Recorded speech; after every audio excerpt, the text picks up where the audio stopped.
The promulgation of the current constitution in August last year ushered in a new constitutional dispensation and also triggered debate on how some of the key public service appointments under the new document would be carried out.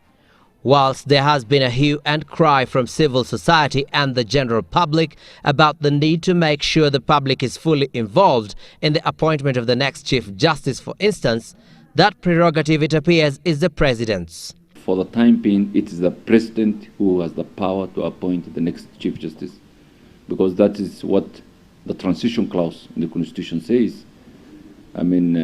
He will appoint a person of his choice in consultation with the Prime Minister. The newly sworn-in Judicial Service Commission may be an all-powerful body, towering above the judiciary, but in this instance, it can only watch and hope that the President makes the right choice.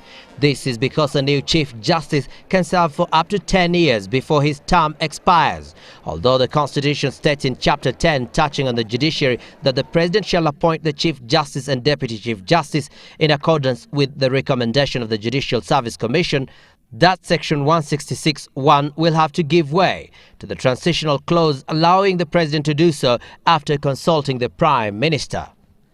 All eyes will be on Parliament, which will have a say on just which man or woman steers the expected new-look judiciary into the future. When the President appoints someone in consultation with the Prime Minister, Parliament must approve or reject.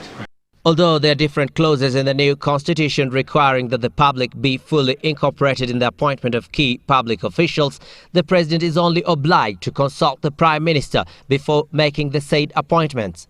This includes the rather sensitive appointment of members of the all-important Independent Electoral and Boundaries Commission.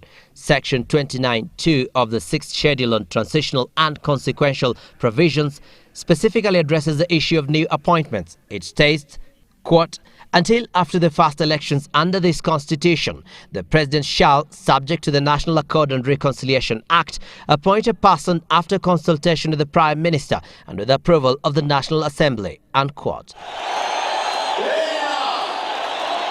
However, it has some guidelines for the President when it comes to the appointment of the members of the new electoral body in Section 28(2) of the 6th Schedule, which states, quote, "When members of the Independent Electoral and Boundaries Commission are selected, regard shall be on the need for continuity and the retention of expertise and experience," unquote.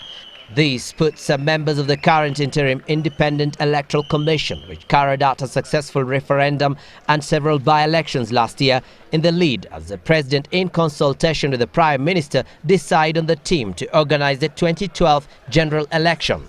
The transitional clauses, it appears, have for now put on hold several constitutional clauses on public appointments, a fact that gives the President a strong hand in influencing the pace and face of implementing reforms in the country.